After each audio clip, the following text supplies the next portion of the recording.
here we go as we spot into game number 1 of our best of 3 finals, where we're here in the bottom right hand corner of the map, spawning all the way in the bottom right hand corner. We have, of course, a red Protoss player feeling so free and unchained, being able to play without high ping. I feel ya, Gerald. I feel ya. We have a red Protoss player representing Storm Gaming PvZ. From the land of Poland, we have Gerald.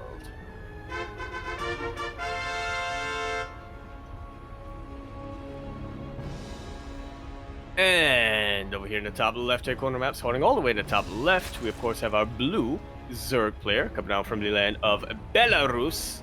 We have our blue Zerg player going to be representing Platinum Heroes. We have Nikich.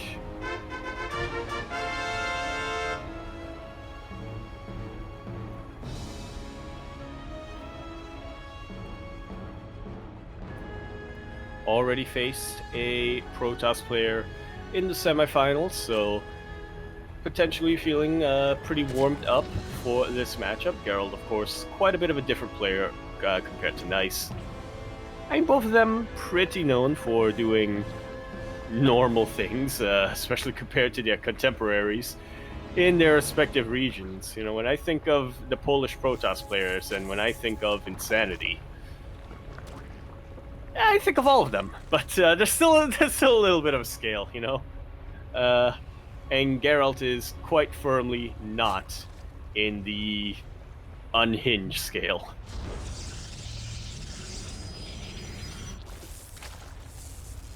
Unless you get him mad. But even then, I was gonna say unless you get him mad like Hamono did, but even then, he did still do pretty normal, he did still go for pretty normal builds, he did still go for a pretty, not too out of the ordinary style. In the follow-up, he just tightened it up and made sure he was able to correct whatever mistakes he initially made. As for the meantime, our players are just, enjoying the fact that they're not bound by 200 ping anymore. And they are just going to be building stuff. Geralt going to be opting for that Stargate opening.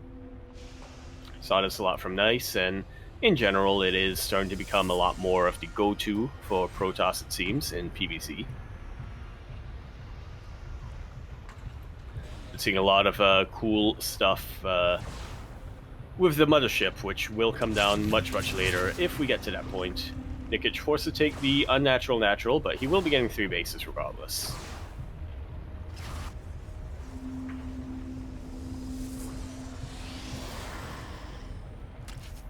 Ling will slip in and will confirm that that is an Oracle first coming out from Geralt, so not quite to the Void Ray into Oracle that we saw from Nice earlier today.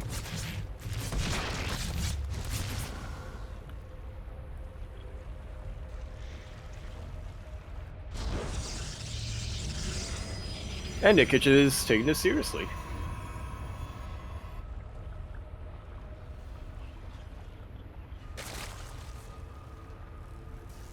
As we do see those spore crawlers being thrown down.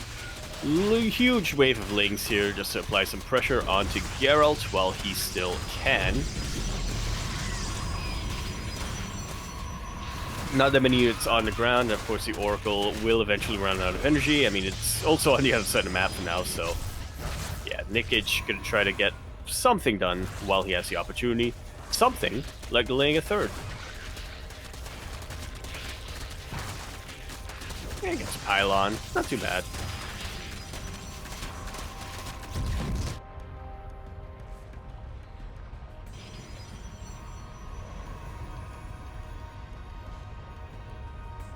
Nikich hasn't quite scouted that other third base location just yet. Gonna try to see if he can, once again, try to apply pressure on this natural base.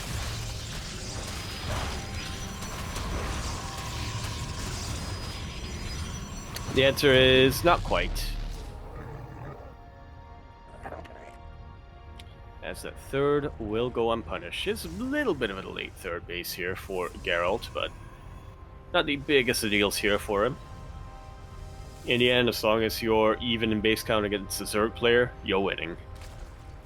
Even if you're getting banelings in your face and lings are getting into your mineral line, you're winning. Just gotta believe.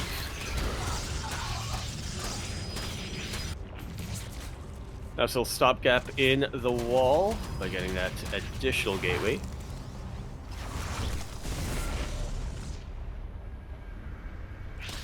Nikich finally confirms he had a third base, but at this point, it's a little too late to really try to take it out.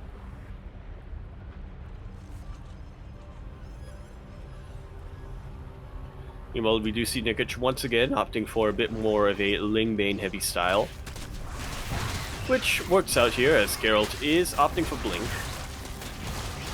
No forge just yet. No, he has a forge, but no +1 just yet here for Gerald as Nikich gets into this mineral line and won't quite get much probe damage, but I believe he was able to get a kill on that shield battery that was producing, so not too bad.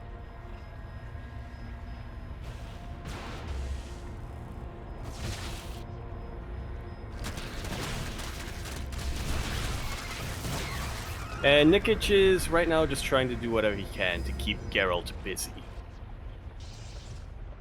He knows that he can't really afford to let Gerald get too comfortable to continue to build his momentum and, you know, really pick him apart with his swarm toss, with a bit of a swarm toss style. But there's not really much he can really do to hammer these lings home just yet, or hammer them into Gerald's bases. Just needs to try to, you know, continue to keep up the fight for map control and not surrender it entirely to Gerald. This fourth base is going to go down. Or not.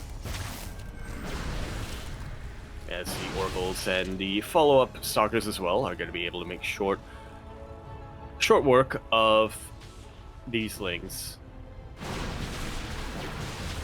Nikich continuing to drone up a little bit to a little supply blocked, which is unfortunate to say the least. +1 is still a little bit of a ways off, but he can still try to go for surrounds on these Stalkers, especially with Queen support. A lot of his lings did get shaved off a little while earlier though, and yeah, it looks like Gerald has built up all the momentum he needed. We were all gearing up for a longer game. Nikich was gearing up for a longer game. Gerald was planning his follow-up after this. We were gearing up for a longer one, but that's just the power of the Blink Starters, man. If you're not able to stop them, they're going to tsunami into your base. And so with that, Gerald takes a very quick and pretty solid game number 1.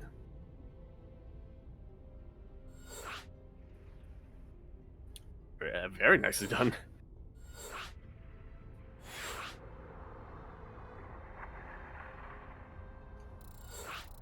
Things I imagine, though, are going to be a lot different in game number 2, however, as we are going to be loading into quite a bit of a different map, to say the least.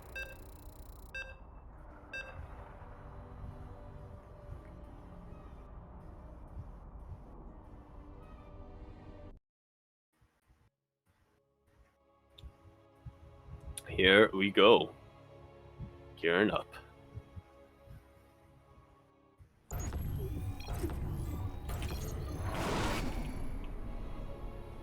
And here we have it now, loading into Oceanborn, where we're here in the top left-hand corner map, spawning all the way. In the top left-hand corner, we of course have our red Protoss player coming out from the land of Poland. He's going to be representing Storm Gaming, PvZ. We have Gerald.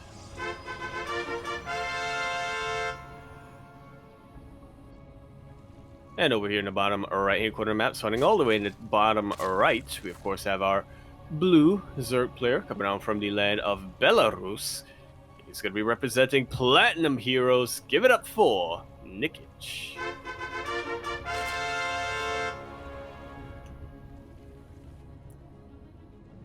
A very different map Oceanborn is compared to Hot Lead. It's a little bit of a reminder for those of you who were here earlier on for the semifinals, or potentially missed the semifinals. This was the map when Nikich went for the German taxi against Nice, so potentially something to consider here for him. Of course, part of the reason why it worked out so well for Nikich in that game is because Nice did opt to go for a Glaive the Depth opening. Well, he opened with a Void Ray and an Oracle, and then a hot switch into Glaive the Depths, and unfortunately for Nice that game, Nikich was already gearing up and already getting his Roach Warren ready, was able to defend pretty handily against that, and yeah, had practically no resistance when he went for the counterattack. And Gerald, I don't really picture, at least in this meta, a player who does go for Glaive the Depths too often. He is a big fan of his Blink, and his Robo is the thing.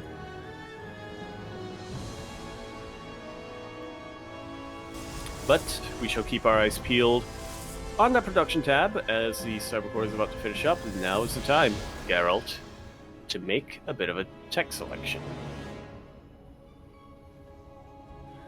Probe gets into position and throws down a Stargate once more. Very, very commonplace here nowadays. I mean, it was always commonplace, but even more so nowadays. Trying to think of the last time Stargate was the indisputable, like, go-to opening here for PvZ. I want to say in 2021, when 4-base Sky Toss was really meta for PvZ. Of course, Stargate openers never really fell out of favor. It's just that, you know, other openers also got pretty good, or rather Protoss players figured out how to utilize other openers, and you know, you can't always be relying on the same build every game, especially against the same opponent in a best of series like this. So players did learn how to adapt against them. So I want to keep them on their toes.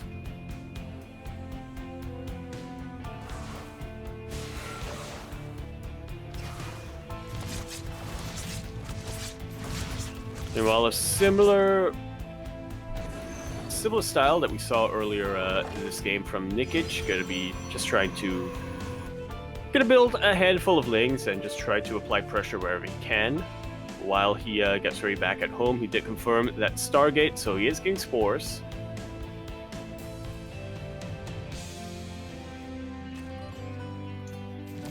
These oracles shouldn't be able to, or this one oracle shouldn't be able to get too much done. 2 oracles, so that's a bit of a different story. Nikich much quicker to catch the 3rd base this time, but Gerald also very quick to have some units here to defend.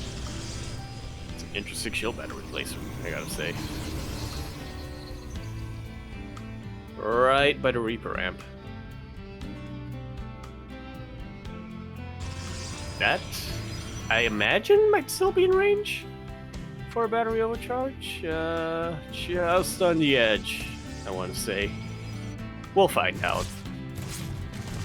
Meanwhile, Gerald getting a Forge and Twilight Council, so once again opting for that +1 Blink style. Oracles do dip in, do catch a couple of drones, and will be able to escape with their lives.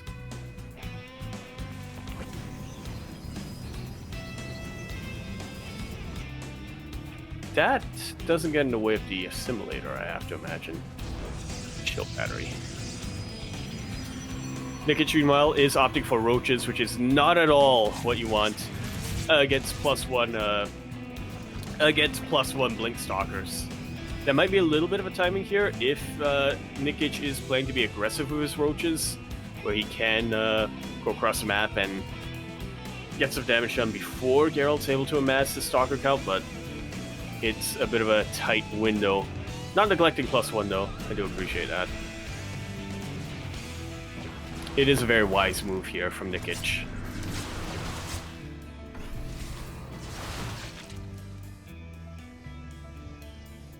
Okay. See Gerald being active on the map, but he doesn't have Blink ready just yet, so this could be disastrous. He really, really needs to be careful with how he engages with his army, and he really needs to make sure that he never gets caught on creep. 4 more gateways being produced for a total of 8. So, yeah, Gerald has just decided to go full on with the aggression this time. And a 4th base behind this, and wants to make sure that he is going to be active on the map as much as possible with all of his gateway production.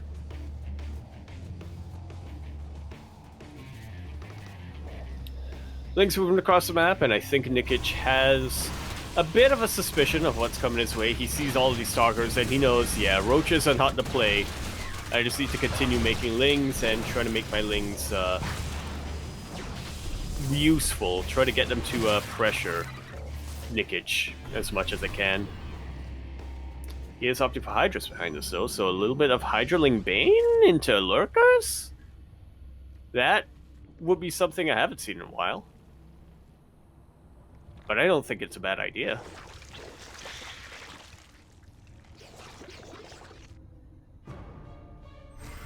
You do want all of these links to be able to deal with the +1 stalkers, of course, but as we can see, Gerald is working on a bit of a transition, or a research in charge. And then, what are Link's gonna do? They can take out the Zealots, but not as efficiently as Banelings can. Or even Hydras can. That was a kill, by the way, not a cancel on that 5th base. So very nicely done there by Gerald.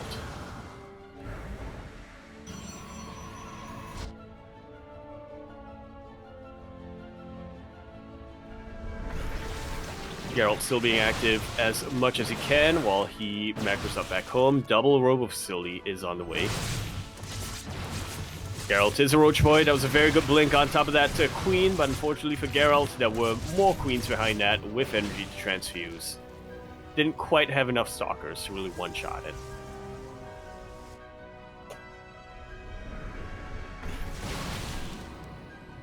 It's definitely a little odd seeing the Protoss player be this active and this much of the aggressor in a PvZ, I gotta say, while Nikich as a Zerg player is just hanging back and defending until he can really amass a strong enough army to push out, but it looks like that time is just about now. So I was trying to do whatever they can get done. Ooh. Is that a charge? No, I think that was a snipe. Either way, a Baneling went down and didn't really connect with the army at all.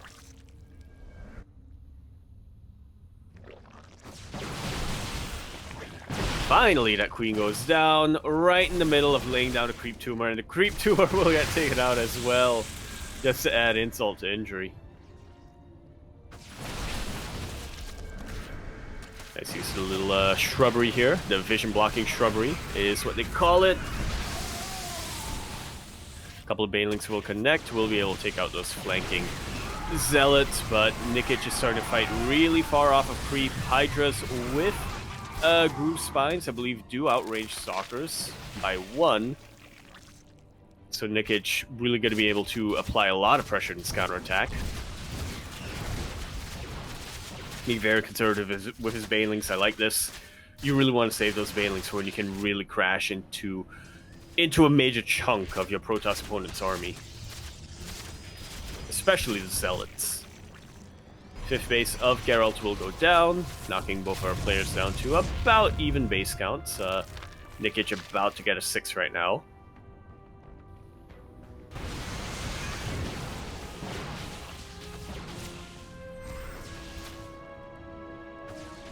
Oh, see a little bit of skirmish, and Geralt's starting to come in with a concave. A huge concave. As the Colossus do make it out of here and make very short work of the Banelings and the Lings. Hydralists, they make not very short work, but they don't take long to kill them either.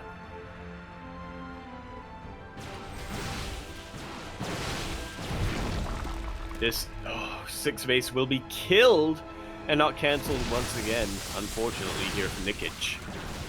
We'll be holding the high ground, but yeah, Geralt doesn't feel any real need to push into the high ground.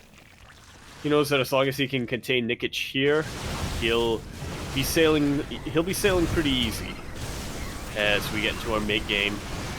Bailing's not quite crashing into anything, just trying to crash into these Colossus, and they will be able to take one of them out, but only one, and that's the entirety of the Bailing count. Stalkers coming in from the side, another Colossus coming in from the flank. Will get taken out by a Ling in the end. So some very expensive losses for Gerald, but not a very efficient trade from Nikich, to say the least. Third Colossus will go down. I think that should just about even things up here when it comes to the efficiency of the trade. But behind all of this, cheeky little Zealot run by also kills his 5th base, and so now Nikich is down to 4 bases. He is down 1 base up against his Protoss opponent in Gerald, and that is terrifying. It is never the position you want to be in as a Zerg player.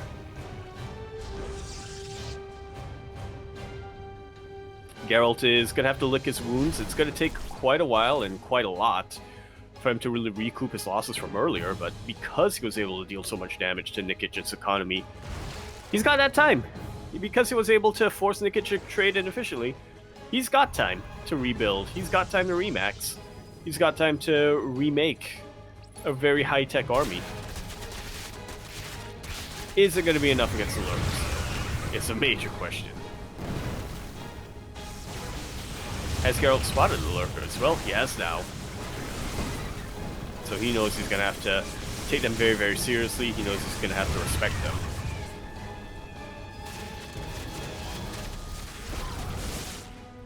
See Nikich trying to get rid of some of his the units that he doesn't really need at this point, that aren't going to be too useful for him.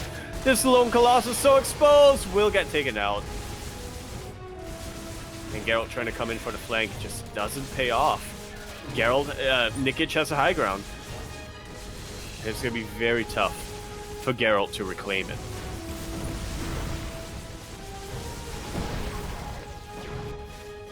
He's starting to move back up, but into the blob of Zerg. 3rd base goes down, and that was worth it here for Nikich. He needed to do something to try to even things out.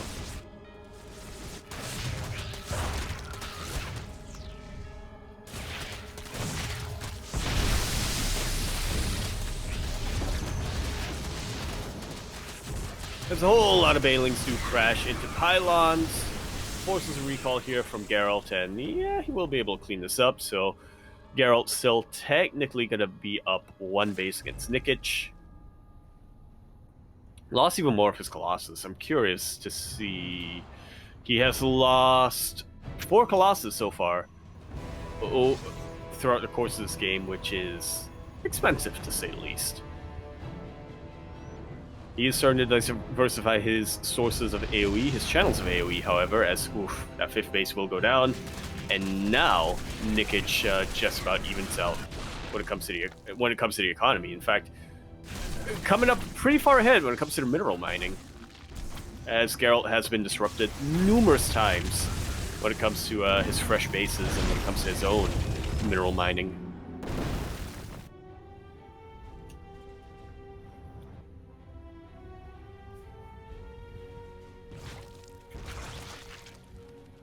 Nikich now feeling pretty comfortable as this game continues. I mean, he's the first player to max out. Geralt's still struggling a little bit in that regard.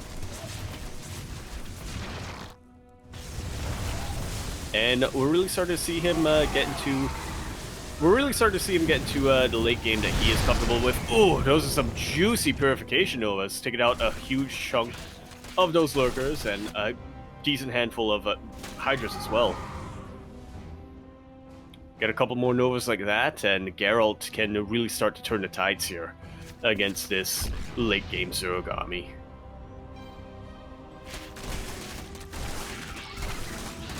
Little skirmishes going on as both players are trying to get some run-bys at about the same location. That's funny to witness.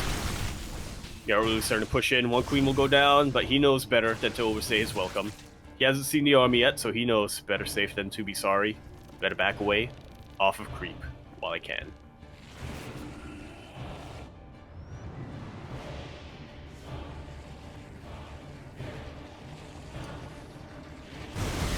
Gerald still has a little bit of a bank, still going to be working on his ultras, those key ultras to try to take out squishy units in the middle of the death ball. While his Vipers suck up as much energy as they can. I was talking about getting a couple of key purification novas here for Geralt, but you know, a handful of well-placed yoinks will pretty much render Geralt's army inert. It's all about the spellcasters, it's all about who the fastest shot in the west is. Or at least the fastest shot in Oceanborn. That's a good yoink. But it is only going to be one for now. Nikich going to be setting up here. Huge storms will connect on most of the Hydras and just about all of the Lurkers. Well, the Lurkers don't actually die to the storms. A lot of them do get very softened up. A lot of body blocking happening as well as Nikich tries to retreat.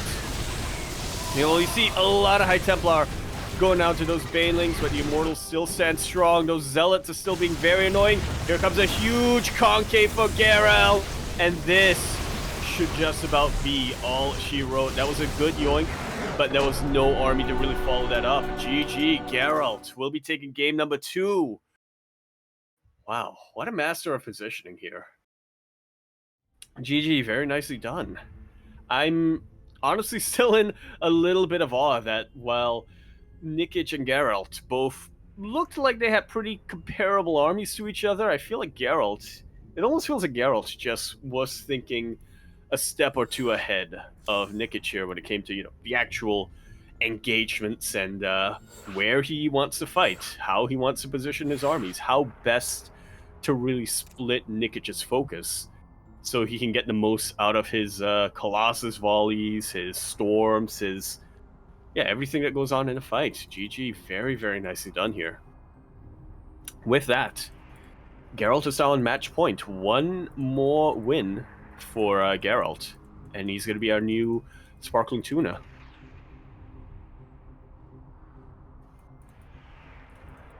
All comes down to this.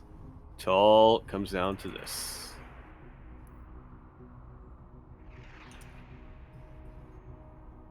So it looks like Nikich going to be requesting a quick little break here before we get into this. Can't say I blame him too much. Has been a bit of a longer tournament that we've had, so, and especially when you are down 0-2 in a series like this, it can definitely help a lot to take a little bit of a step back and try to reflect on what went wrong, how you want to approach this series moving forward. Maybe even just get water, go to the bathroom, splash some water on your face, stretch, do a couple of jumping jacks, do a couple of squats, you know, get that brain moving, get that blood flowing, get that body moving, get that blood flowing, get that brain thinking. That's the 3 steps. And it's the 3 steps to anything, really.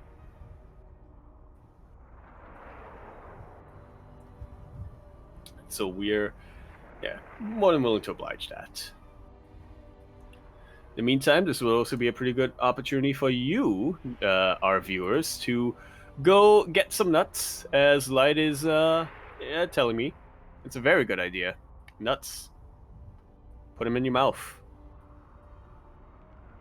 A very good snack. Very healthy snack, and a good source of energy going forward throughout the rest of your day as well.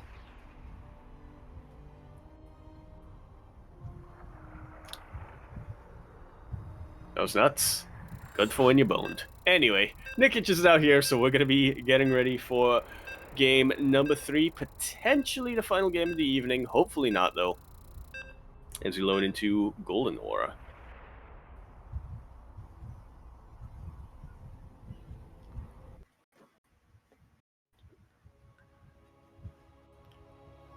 It all comes down. Golden Aura, a map that, when you look at it from above, looks a little bit like a sentry. Or a probe, depending. Or an omelet. It's all about perspective. Anyway, here we are now on Golden Aura for game number 3 of our best of 5 grand finals here, where in the top left corner map, spawning all the way in the top left, we have our red Protoss player coming down from the land of Poland, representing Storm Gaming, PvZ. On match point in our grand finals, we have Gerald.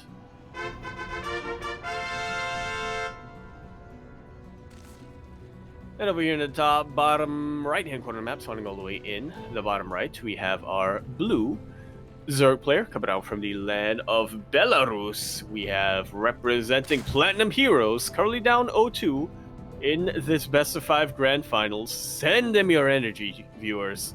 If you want a longer series on our hands, we have Nikich. Or Nikich. No, there's no H after the K, so it's not Nikich. It's Nikich. Or Nikich. Or Nikik? I'm not entirely sure how the, how it works, you know? It's not quite a chess. Similarly with, Gerald, you know? It could be Gerald. It could be Geralt. It could be Gerald. So long as it's not, Geralt. As some people, and by some people, I literally mean the character's voice actor tends to pronounce it. I might be misremembering that though. It's been a long time since I played a Witcher game.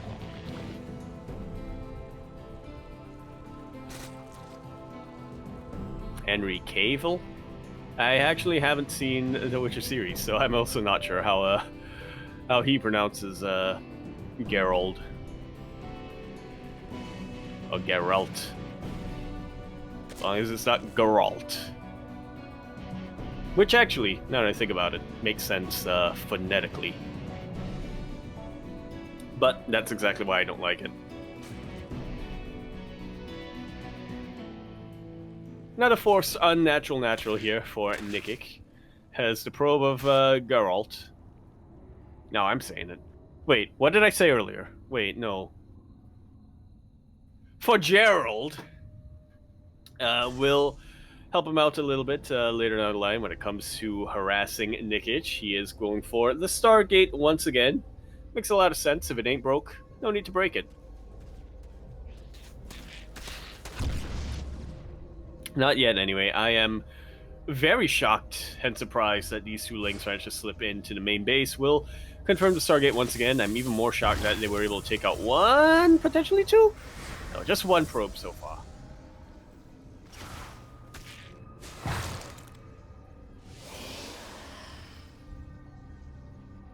Oracle opening coming out from Gerald.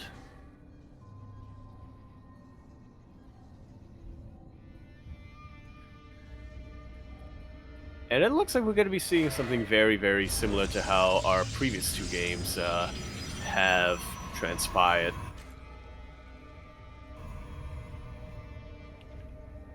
I'm being informed by Mr. Peanut in the chat right now that we shouldn't eat nuts.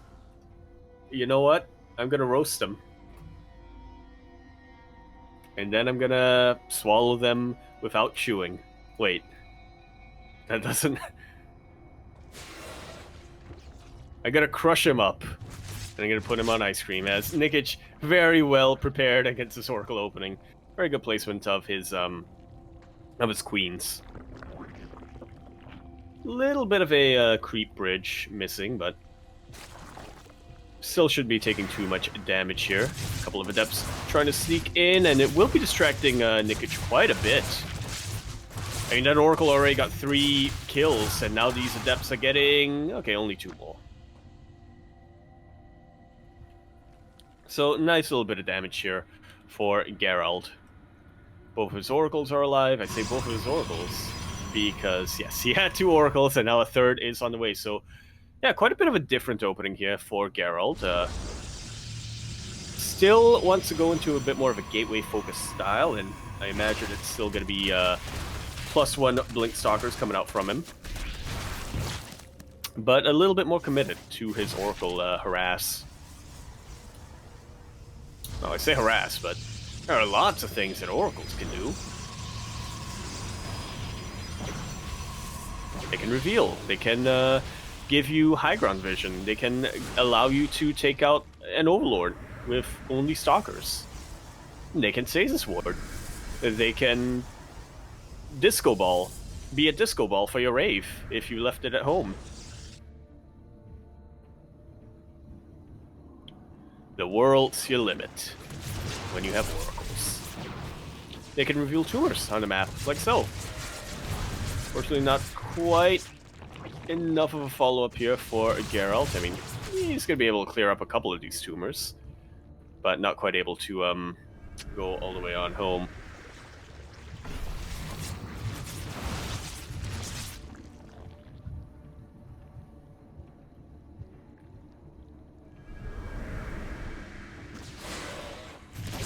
Gerald just once again being very active with his units. He has to be very careful though. Thankfully for Gerald, he is only, you know, keep it to the edges of the creep. He's not diving deep in. Blink is still quite a ways off for him, so he does need to be careful with his creep clearing patrol. Very good wall offs here with gateways coming out from Gerald. Going to be making sure that his 4th base only has 1 entry point, really. Well, this is all going on. Nikich going to try to harass with his Lings. Doesn't have much at home to defend, but he doesn't need that much at home to defend. It's a pretty small force, all things considered, on the map here for Gerald. Forces a cancel in that 4th base, which is a pretty big delay. As Nikich gets ready for something very different compared to what we saw earlier in the series. That is, in fact, a Spire that's about to finish up.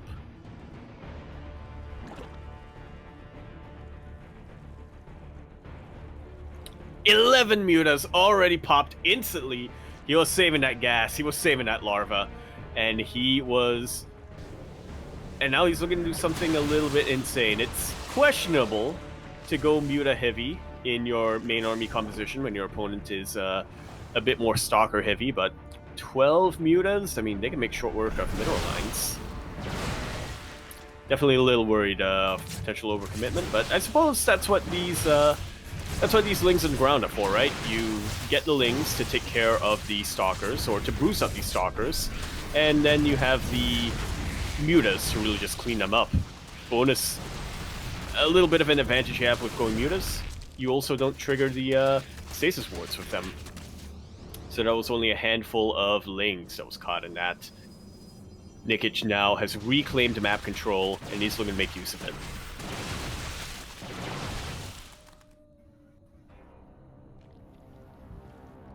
Rebuilding that 4th base, getting a 5th base behind all of this as well. Gerald on 4 bases, which is not bad for the Protoss player in PvZ, but not quite the massive advantage he was hoping to get when he opted for this style.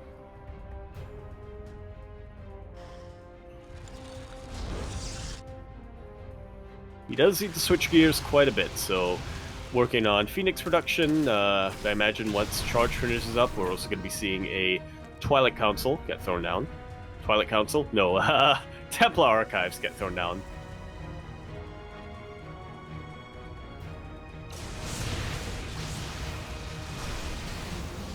As Nikich is getting map control with his mutas, but not quite going to be able to really break into a base or really harass a mineral line, not when, you know, it's this defended. Gerald even tried to catch them on the retreat, ooh! But does open himself up a little bit too much to these Lings on the ground. He's forced to recall, and he's going to be losing a number of his Stalkers here. Failing to bust on through, and is there enough here for Gerald to defend? And the answer is yes! But his defenses are starting to scatter a little bit. He's dealt with the Lings for just a first step.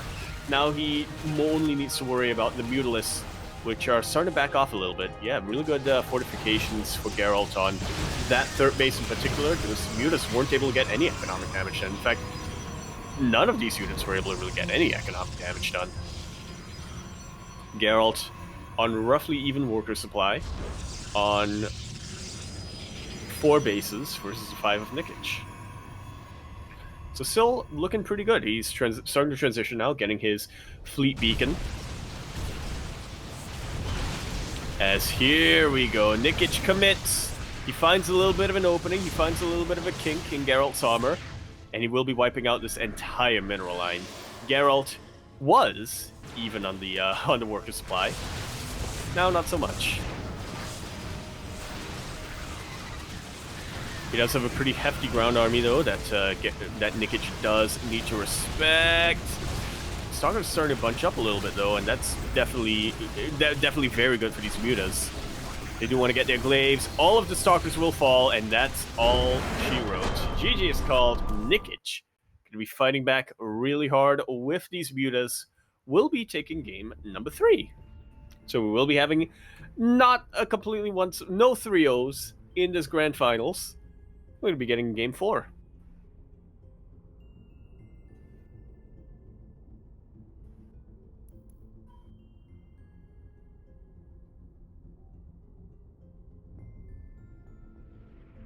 Nicely done.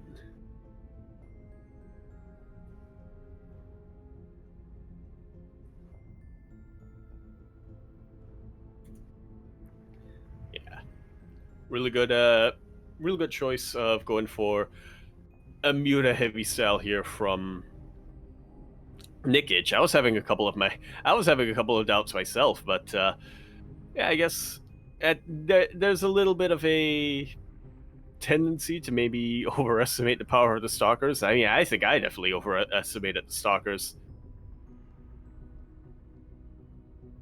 Really do want to be careful against those mutas.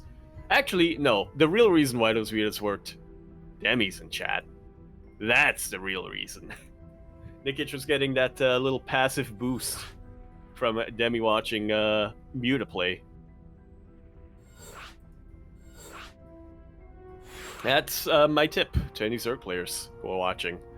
You want to get good with mutas? Have Demi watching. You have no choice but to get good with mutas at that point.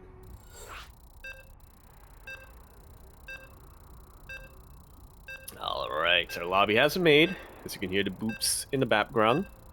We're going to be getting into game number 4.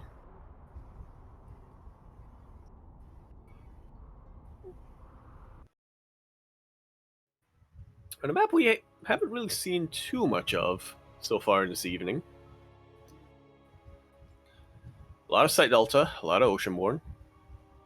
A couple of Elkiones, but not too many of them. Regardless, though, here we are now on Elkione. We're here in the bottom left-hand corner map, spawning all the way in the bottom left. We, of course, have our red Protoss player coming out from the land of Poland. Going to be representing Storm Gaming, PSG. Currently up 1 in the series. He is on match point. We have Gerald.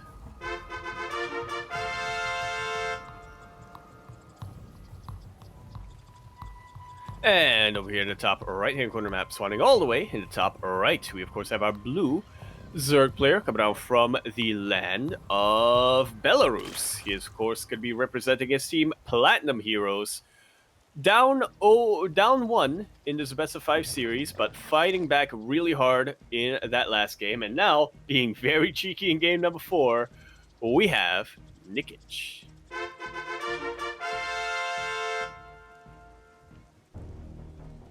That's a gold base first. That's something that Gerald is going to have to scout sooner rather than later. He sees the spawning pool being thrown down only now. He sees the gas geyser being taken. He doesn't see a second hatchery yet.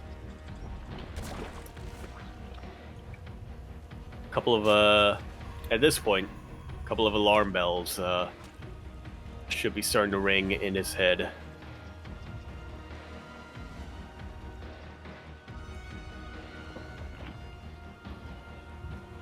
As Gerald going to continue to be as annoying as possible. He sees the drone transfer.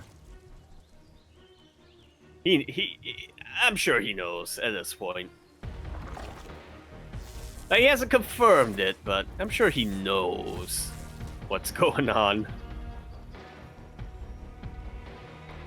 Question is, how will he prepare against it?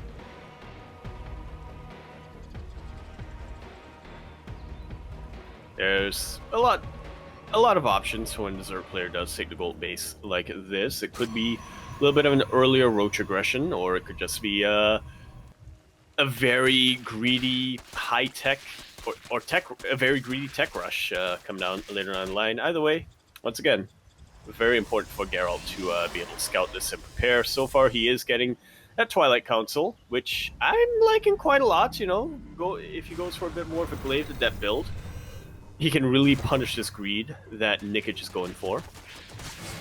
Will scout, will confirm, yep, that's the gold base. I need to do whatever I can to disrupt your mining from this base and really mess up your economy. Robo Bay gonna be, or Robo Facility gonna be the other option here. Gerald poking in, trying to scout for any tech, trying to, if possible, pick off a drone or two. It's only one adept for the time being, but yo, that one adept killed the drone, and it forced two more to morph into spore crawlers, which were subsequently cancelled. Dark Shrine on the way. Hello. I was worried. I was really worried here for Gerald when I saw nothing being researched in that Twilight Council, when I saw only a single gateway and only a second gateway to follow this up. But there we go. That is definitely a way to disrupt your opponent's economy when they go for a gold base. Nikich is getting spore crawlers though, so he will have detection. He's getting a roach horn behind us as well. DTs can absolutely still do a ton of damage, even if they are detected. If Gerald is fortunate enough to find an opening, he can, of course, try to focus down that Spore Crawler, and, you know, at this point, Nikich really won't have much to defend if his Spore Crawlers do get taken out. He is still on hatch tech, which is, yeah, a little bit of a noof, to say the least.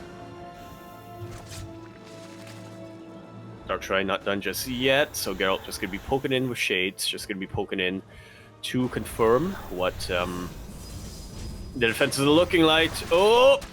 Nikich being very, very quick, or very, very active with his Lings, will catch these DTs before they finish morphing. This is going to give Nikich quite a bit of time to try to, body block that Spore Crawler, or really just try to meet these DTs wherever he has detection.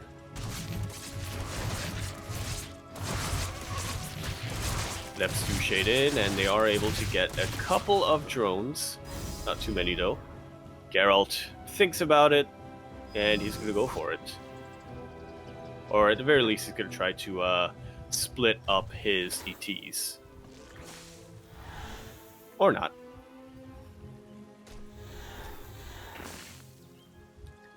See, is there an opening for that Spore Crawler? DT's going back and forth a little bit. There's no army here, only these two queens.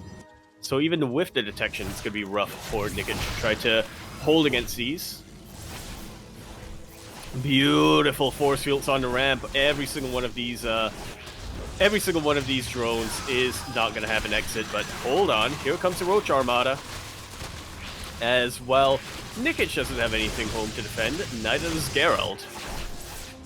Cybercore is going to go down, Hive is going to go down, and we do get a recall back home. There is detection here for Nikich. He does have this Overseer in position. Very quick, though, to morph these Archons. Yeah, he needs something a little bit beefier than just DTs to hold against his Roach counter aggression, and it looks like he's just about held. Thanks to a couple of boys, and thanks to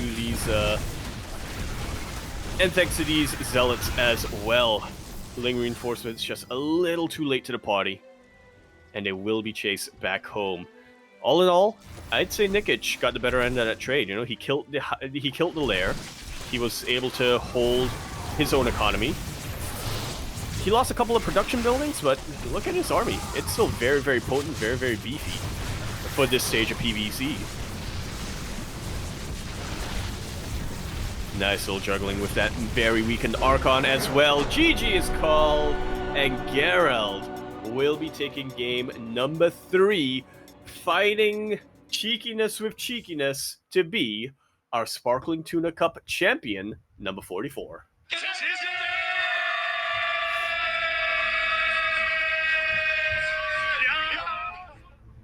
I am incredibly glad and grateful that we were able to get our game on Elkione here. I'm very appreciative of as to what we just witnessed here. I really appreciate Nikich just having that gall to go for the gold base right off the bat, and you know, I'm really liking Gerald's response to that as well. To say, okay, if this is how we're gonna play, this is how we're gonna play, and just commit to the DTs like that. Very nicely done here by both our players. Very interesting plan from Nikich, but unfortunately didn't quite work out the way he wanted it to go. So very good reaction from Gerald is what I will say. GG, nicely done. Gerald is going to be our champion for Sparkling Tuna Cup number 44. Nikich is going to be our runner-up. Both of our players, are going to be making out of here with some prize money. So that is definitely going to be a little bit of a...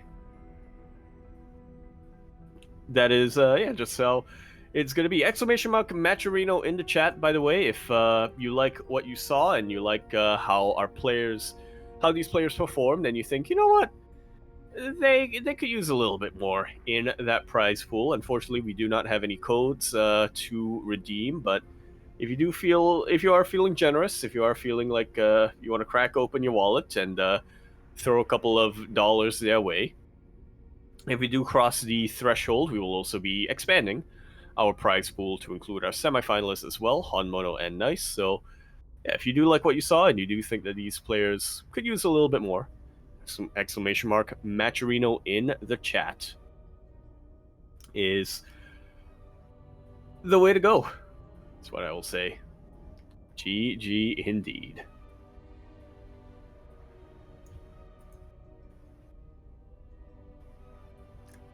And so with that, we also had a lot of players signing up today. We had, again, 18 players in total for our signups, and every single one of them played out at least one series. So if you exclamation mark B in the chat and you took a little look at the bracket and thought, man, I wish I could have seen how some of these games went that I missed, or some of these games that we weren't quite able to catch.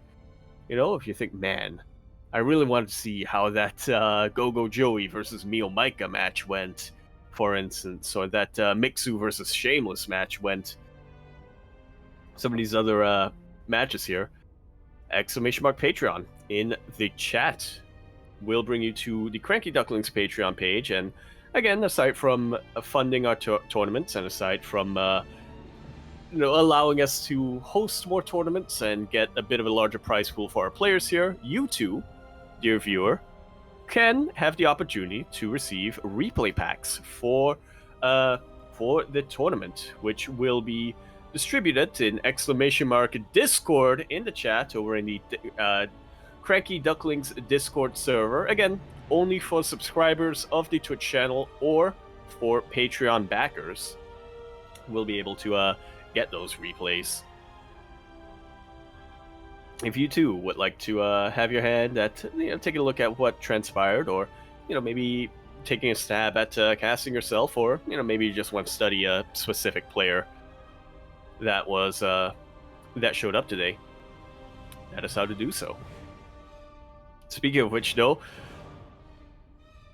well, I was gonna transition into talking about subbing to a church channel, but I think I inadvertently kind of sold it with the Patreon whatchamacallit segment. But you know what? Sub to Twitch channel. You get emotes. You get all the stuff from Patreon, but also some emotes.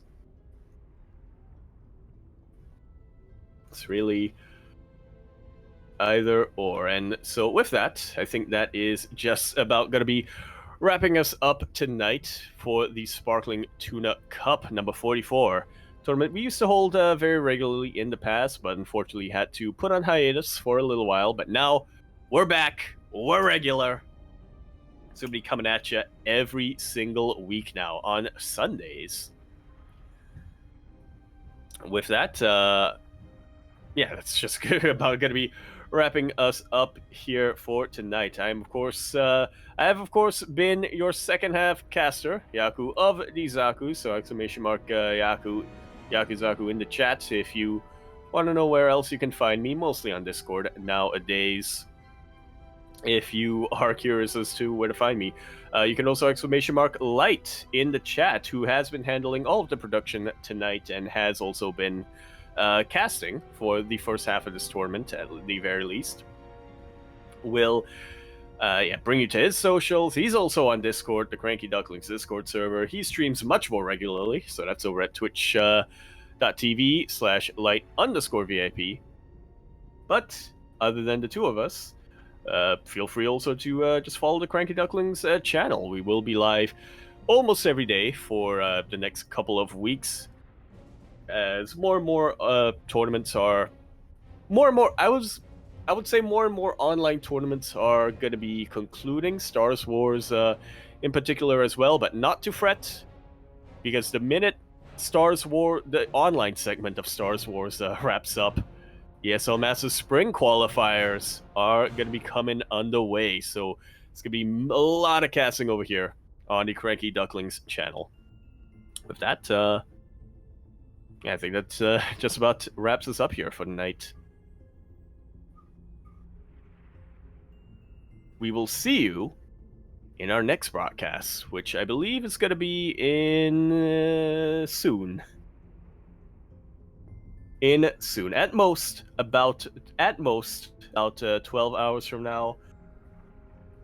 Soon, TM-ish. We will see you. Bye.